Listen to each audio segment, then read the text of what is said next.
Bonjour tout le monde, bienvenue dans une nouvelle vidéo sur ma chaîne.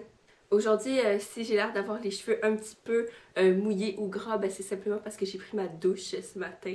Je me suis fait ce luxe de poser devant la caméra avec les cheveux mouillés.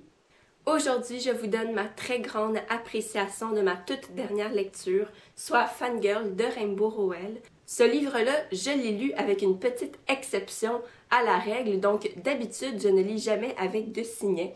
Mais là, j'ai lu ça avec un signet. Et puis, dans le fond, c'est juste une carte d'affaires que j'ai pris au hasard dans mes choses. Pourquoi j'ai lu ça avec un signet alors que je ne le fais pas habituellement? Ben, c'est tout simplement parce que ce livre-là, je l'ai emprunté à la bibliothèque. Donc, je m'en allais pas me mettre à corner les pages et à abîmer le livre, n'est-ce pas? Mais ce fut agréable. Le signet s'en est en allé nulle part. Et puis, voilà, donc, et ça corne pas, parce que les cartes d'affaires, c'est assez solide. Donc, peut-être que je vais renouveler cette expérience et me mettre à lire avec des signets comme tout le monde. Avant de vous donner mon avis sur ce merveilleux livre, je vais tenter d'abord de vous faire un résumé court avec un début et une fin, parce que d'habitude, j'ai tendance à m'étaler sur la fin, puis qu'il n'y ait finalement pas de fin. Donc, on peut dire que c'est l'histoire de Kat, la jeune fille sur la page couverture ici, qui est une grande fan de fanfiction avec sa sœur jumelle Rowan. Alors, ces deux-là écrivent beaucoup de fanfiction. Kat est l'auteur principal d'une série de fanfiction sur la série officielle Simon Snow. Alors, Simon Snow, c'est aussi populaire et aimé que Harry Potter. Bon, j'entendais mon chien marcher avec ses longues griffes. Donc, voilà. Et puis, voilà. Donc, elle est beaucoup, Kat, dans ce monde-là de la fanfiction. Elle adore ça. Elle a des posters de lui partout dans sa chambre, des figurines et tout ça. Et puis, il faut bien un événement déclencheur à toute histoire. Alors, c'est le jour où Kat et Rowan s'en vont à leur premier jour d'université. Alors, Kat, qui a vécu dans la même chambre que Rowan pendant 20 ans, s'attend bien sûr à partager la même chambre universitaire que Rowan, mais celle-ci vient lui annoncer que non, elle n'a pas l'intention de partager la chambre avec Kat parce qu'elle veut se distancier de la relation jumelle, elle veut avoir sa propre vie, puis elle veut faire ses expériences et rencontrer d'autres personnes. Donc ça affecte immensément Kat qui... justement, puisqu'elle est plongée dans ce monde de l'imaginaire avec Simon Snow, elle est une personne plus introvertie, elle parle, elle communique avec son père, avec sa sœur, mais ça c'est son entourage, c'est ce qui la sécurise, c'est déjà du connu. Alors dans le fond, c'est l'histoire d'une jeune fille qui arrive dans ce nouveau monde de l'université et qui va être forcée d'apprendre à communiquer avec les autres, d'apprendre à s'adapter dans le fond à ce monde universitaire seule, puisque sa sœur jumelle l'abandonne un petit peu à elle-même. Donc, c'est vraiment entrer dans le changement brutalement, entrer dans le monde inconnu et être pris justement avec cette peur des autres. Donc, c'est vraiment un apprentissage pour Kat qui va rencontrer sa colocataire, qui n'aide pas particulièrement à se faire apprécier. Elle n'est pas particulièrement maternelle ou amicale, mais moi je la trouve très gentille comme personnage. Puis ensuite, elle va devoir s'habituer aux garçons en général. Donc, celui-là qui se retrouve sur la page couverture, il s'appelle Lévi. Puis lui, il traîne beaucoup dans les parages parce qu'il connaît Rowan, pas Rowan, pardon, la colocataire de Kat. Donc, voilà pour le résumé. Alors, dans le fond, mon appréciation va poursuivre un peu en fluidité avec le résumé, là. Moi, ce que j'ai trouvé, certes, c'est un livre de fanfiction. Je veux dire, c'est dans le titre. La fanfiction va façonner le comportement de Rowan, va motiver ses intérêts, ses goûts, mais pour moi, c'est encore plus une histoire de passage à l'âge adulte. Donc, je dis pas que Kat était immature au début, c'est qu'elle n'avait pas beaucoup de contact avec l'extérieur, elle était très bien dans son confort personnel avec sa famille et son monde imaginaire, et là, on la lance, on la fait tomber dans un monde qu'elle ne connaît pas, un monde où elle doit...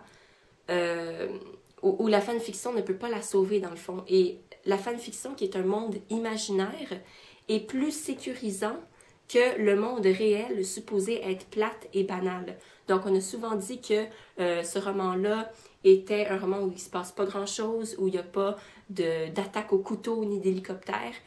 Ben, c'est vrai, mais justement, la magie, l'aventure dans ce livre-là, c'est le monde quotidien. Parce que pour Kat, la vie quotidienne à l'université, c'est toute une aventure, là.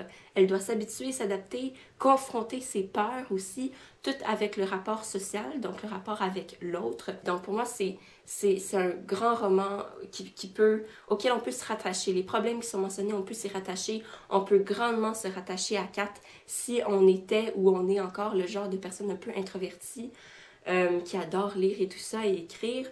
On peut s'y rattacher, puis justement, les sentiments qui sont nommés, les expériences racontées sont tellement justes, sont tellement vraies, et puis il faut justement pas se fier à la page couverture menthe et rose, qui fait un peu girly.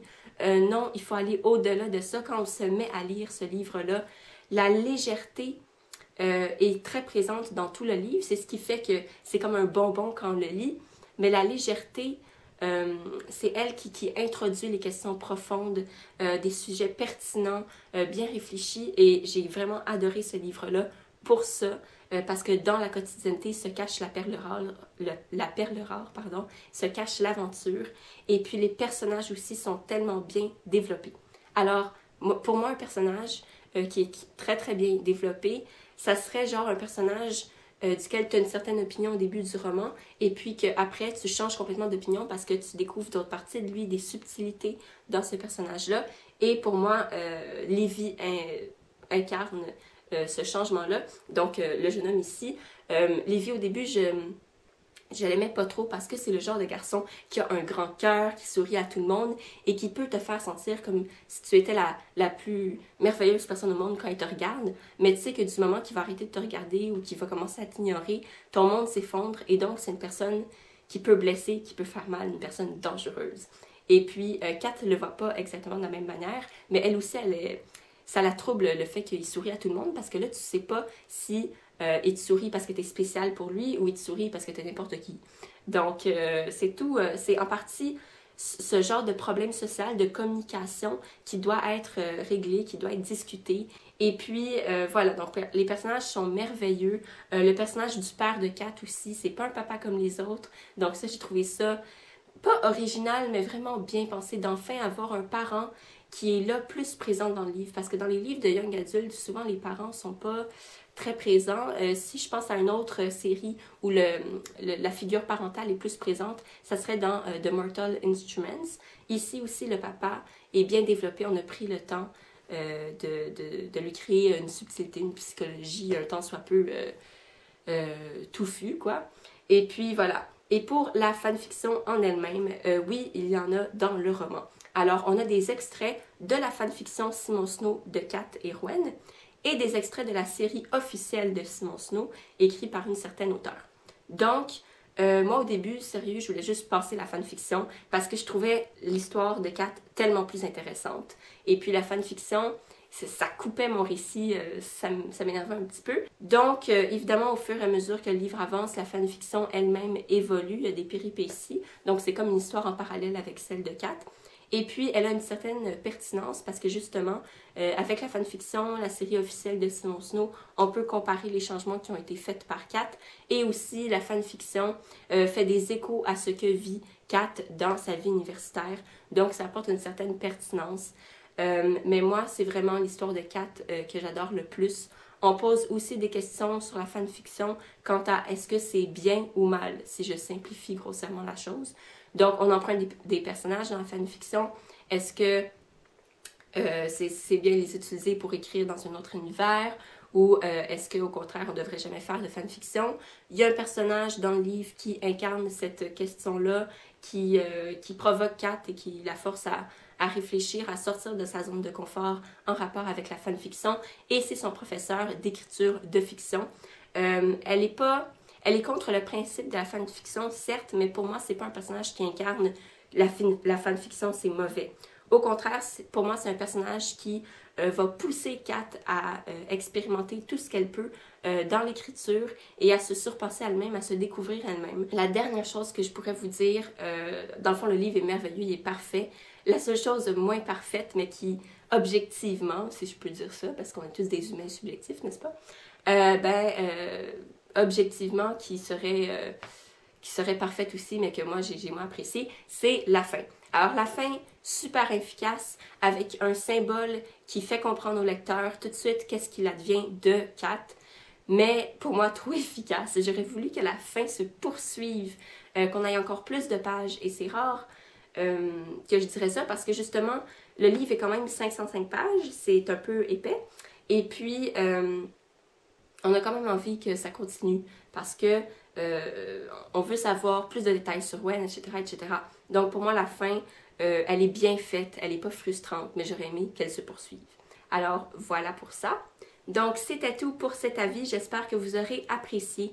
Pour ceux qui n'ont pas encore lu ce livre-là, je vous le conseille fortement, même si vous n'êtes pas dans l'âge où on va au lycée ou à l'université ou au cégep, je vous le conseille parce que en lui-même, le livre, à part les problèmes qui peuvent être abordés, est super intéressant. C'est intéressant de découvrir une histoire avec beaucoup d'aventures qui sont décrites pourtant dans un univers du quotidien. Et puis pour ceux qui l'ont déjà lu, eh bien je vous invite à me dire c'est quoi votre avis en barre de commentaires pour qu'on puisse en discuter et tout ça.